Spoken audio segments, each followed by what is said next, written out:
Gejala-gejala yang dapat terjadi pada penderita penyumbatan pembuluh darah jantung yaitu merasa lebih cepat capek ketika melakukan aktivitas-aktivitas yang sudah biasa dilakukan. Halo, saya Dr. Julio Laan, spesialis jantung dan pembuluh darah, konsultan intervensi. Saya sehari-hari bertugas di Altius Hospital Harapan Indah. Penyumbatan jantung adalah suatu penyakit jantung di mana terjadi sumbatan atau penyempitan pada pembuluh darah jantung. Pembuluh darah jantung ini fungsinya adalah mengalirkan darah yang mengandung nutrien, kemudian mengandung oksigen ke otot-otot jantung supaya otot-otot jantung tersebut bisa bekerja dengan baik. Faktor-faktor resiko untuk terjadinya penyumbatan pada pembuluh darah jantung ada 5. Yang pertama adalah darah tinggi, kemudian yang kedua diabetes atau gula darah tinggi, ketiga kolesterol, keempat merokok, dan yang terakhir adalah genetik. Dari faktor-faktor risiko ini, 4 faktor risiko yang pertama merupakan faktor risiko yang dapat kita cegah atau dapat kita ubah. Sedangkan faktor risiko yang terakhir yaitu genetik itu merupakan non-modifiable risk factors dari penyumbatan pembuluh darah jantung. Gejala-gejala yang dapat terjadi pada penderita penyumbatan pembuluh darah jantung yaitu merasa lebih cepat capek ketika melakukan aktivitas-aktivitas yang sudah biasa dilakukan.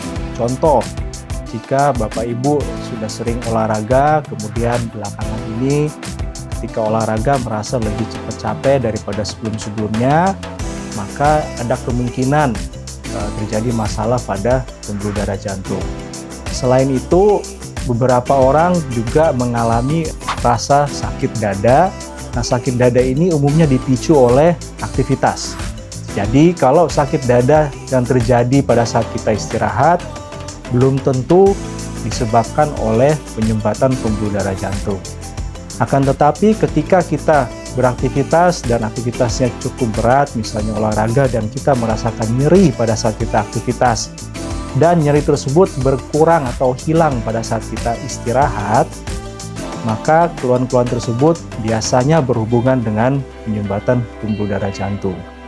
Atau ketika kita sedang merasa nyeri dada, kemudian ada penjalaran ke rahang, ke perut, ke punggung, atau ke tangan, dan kita menggunakan obat yang biasanya kita berikan di bawah lidah dan nyeri tersebut berkurang, maka keluhan tersebut lebih ke arah penyumbatan pembuluh darah jantung.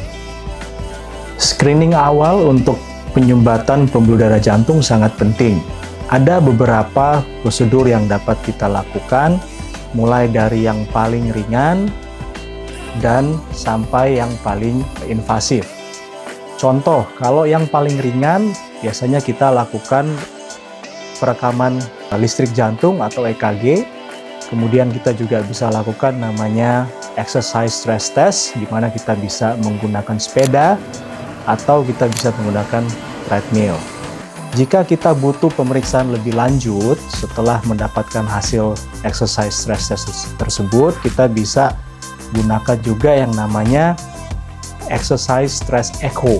Jadi selain dilakukan treadmill atau sepeda, pasien tersebut akan kita echo setelah mencapai puncak saat melakukan treadmill atau sepeda.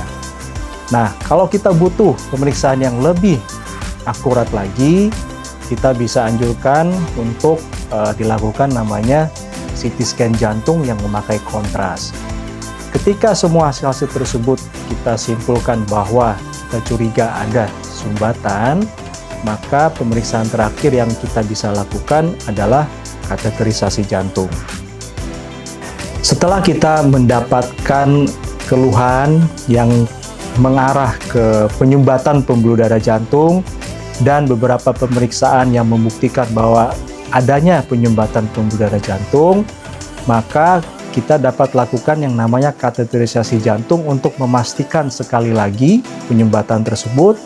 Dan ketika kita temukan penyumbatan di pembuluh darah jantung, dapat kita lakukan yang namanya percutaneous coronary interventions, atau bahasa yang sering kita gunakan adalah pemasangan ring atau stent jantung.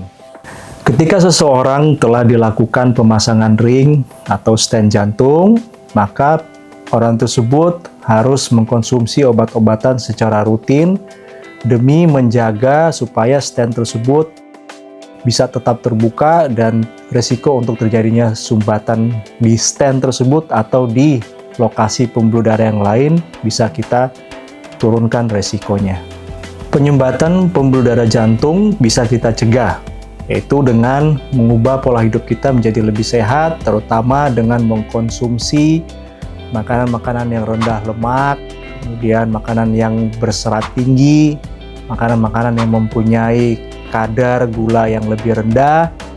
Dan selain pola makanan yang harus kita atur, kita juga harus memperhatikan olahraga atau aktivitas fisik yang kita lakukan.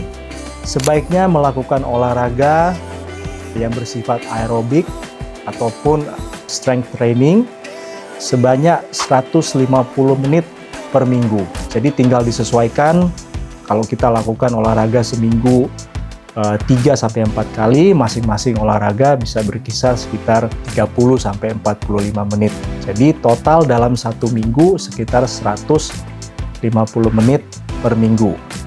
Selain itu, bagi kita yang merokok, ya sebaiknya harus berhenti merokok karena salah satu faktor risiko untuk terjadinya sumbatan adalah merokok. Dan jika kita menderita penyakit tekanan darah tinggi atau hipertensi atau diabetes atau gula darah yang tinggi, penyakit-penyakit tersebut harus kita kontrol dengan obat-obatan sehingga bisa menurunkan resiko untuk terjadinya sumbatan pembuluh darah jantung ataupun serangan jantung. Berikut ini adalah contoh stent atau ring yang sering kita pasang pada pembuluh darah jantung yang menyempit. Tentu sebelum alat ini terpasang, ada beberapa prosedur yang harus kita lakukan, seperti sumbatan tersebut harus kita buka dulu dengan menggunakan balon khusus, kemudian setelah sumbatan tersebut sudah terbuka, kemudian akan kita tempatkan ring atau stent ini, dan ketika sudah ada stent atau ring ini, maka orang tersebut harus mengkonsumsi pengencer darah, dan pengencer darah ini bertujuan untuk menjaga patensi atau supaya cincin tersebut atau ring tersebut tetap terbuka. Dan penggunaan pengencer darah tersebut bersifat jangka panjang. Jadi bukan hanya 1 atau 2 bulan, harus dipakai seumur hidup.